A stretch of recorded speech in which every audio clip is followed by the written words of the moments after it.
Good day, viewers. Welcome to another edition of the Daily Strange Stories. I'm John Brown. Our lead story for today. All 5 suspects arrested for kidnapping Kamogelo Baukudi released as case takes new twist. Did he fake abduction with his friends? The story of Kamogelo Baukudi, a 19-year-old student from Bloemfontein, has become a source of much speculation and intrigue. What initially seemed like a straightforward kidnapping case has now taken a series of unexpected turns, leading many to question the true nature of events. The central question now being asked is, did Kamogelo Baukudi, in fact, fake his own abduction with the help of his friends? On the 5th of June 2025, Kamogelo Baukudi, a grade 11 pupil at Martie Plessis Special Needs School in Fichard in Bloemfontein, was allegedly abducted while being driven home from school. Reports indicated that 2 men, posing as police officers, stopped the vehicle he was in on Vereeniging Drive, claiming they suspected it of drug deliveries. The supposed officers then removed Kamogelo from the vehicle and forced him into their own. This was the beginning of what was believed to be a harrowing ordeal for the young man and his family. The investigation quickly gained momentum when the alleged kidnappers contacted Kamogelo's mother, demanding a ransom of 7 million rand for his safe return. The family, understandably desperate, cooperated with the authorities. The police launched an intensive search, hoping to bring Kamogelo home safely and apprehend those responsible for his abduction. After weeks of uncertainty, on the 25th of June 2025, authorities announced that Kamogelo Baukudi had been found in Wepener, a town more than 100 kilometers from Bloemfontein. 5 suspects, aged between 20 and 29, were apprehended during the operation. The time when they intercepted these 2 suspects at the entrance from the town into the township, Kamogelo was with these 2 suspects. And that's, as I said, we took them, or they directed us to this house where we found other 3 suspects. When you look into the house, it's almost 4-roomed house, RDP house. In one of the bedrooms, it's where we believe that they kept him for this period. Presently, we are looking at the charge of kidnapping and extortion because, in the case like kidnapping, there will be some demands for ransom.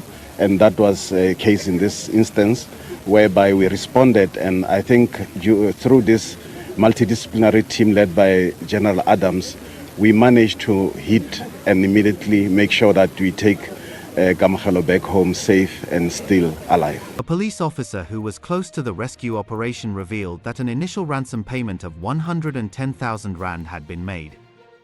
According to the officer, the kidnappers, emboldened by this initial success, then demanded an additional 7 million rand. However, the narrative took an unexpected turn when, on the 30th of June 2025, 5 of the suspects arrested in connection with Kamogelo's kidnapping were released. According to National Prosecuting Authority, NPA, spokesperson Mojalefa Senokoatsane, the court could not enroll the matter because there was no concrete link between these suspects and the alleged crime. The investigation was still ongoing, and without sufficient evidence, the suspects were released from custody. The investigating team will go back to the drawing board and continue with whatever they are having, because out of their deliberation with the prosecution, there were things which need to be clarified. So I believe they will go back and work on those things. And if anything lead them to anyone, there's still an open door for them to arrest. Adding another layer of complexity to the case, Sergeant Nzima Duns, a 42-year-old police officer, was also arrested in connection with the kidnapping. Aduns appeared in the Bloemfontein Magistrates Court on June 30, 2025, for a bail hearing. He denied any involvement in the kidnapping, claiming he did not know Kamogelo or his family and was unaware of any extortion.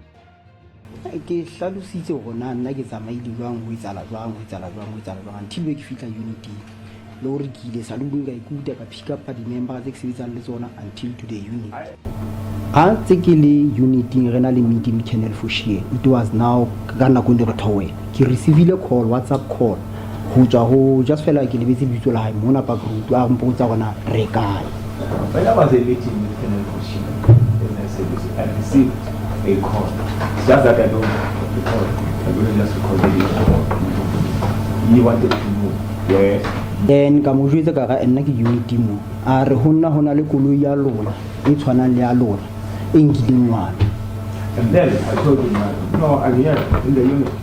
And then that is when he told me now, no, there is a vehicle that matches the vehicle that you are driving, that you are traveling with. It is that they are going to say kidnapping a child.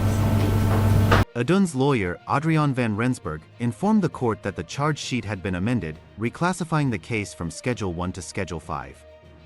Adun's bail application was postponed to July 3, 2025, and he remained in custody. The release of the 5 suspects has fueled speculation that Kamogelo Baukudi may have orchestrated his own kidnapping. Social media has been abuzz with theories and questions surrounding the case. One Facebook user pointed out the convenient timing of the kidnapping, coinciding with the start of exams, and Kamogelo's reappearance coinciding with the end of exams. The user also noted the relatively young age of the alleged kidnappers and the fact that Kamogelo appeared unharmed when he was found.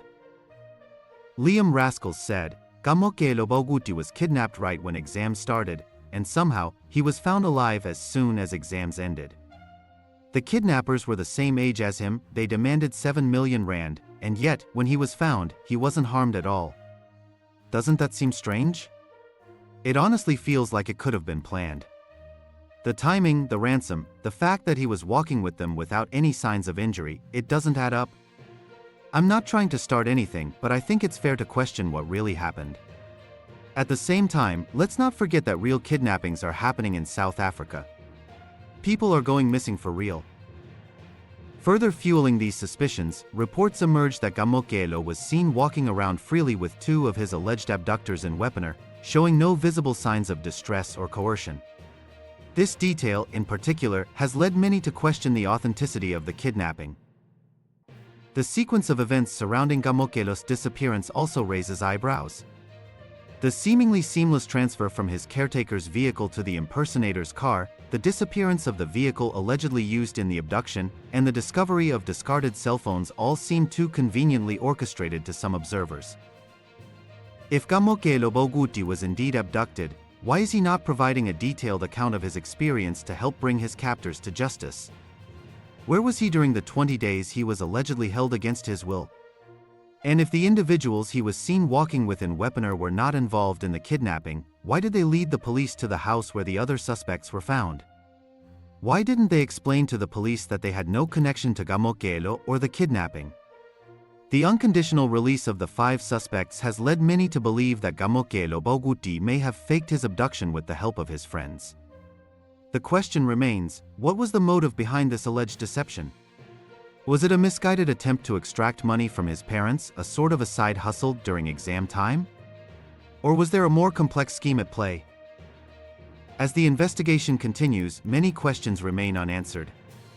The truth behind Kamogelo Baukudi's disappearance remains elusive, leaving the public to speculate and wonder whether this was a genuine kidnapping or an elaborate hoax. What do you think really happened in the Kamogelo Baukudi case? Share your theories and opinions in the comments below. Thank you for watching this news video. We'd love to hear what you think about this story, so please leave your comments below. We read them all and appreciate your insights. Join us again in our next strange story. Until then, goodbye.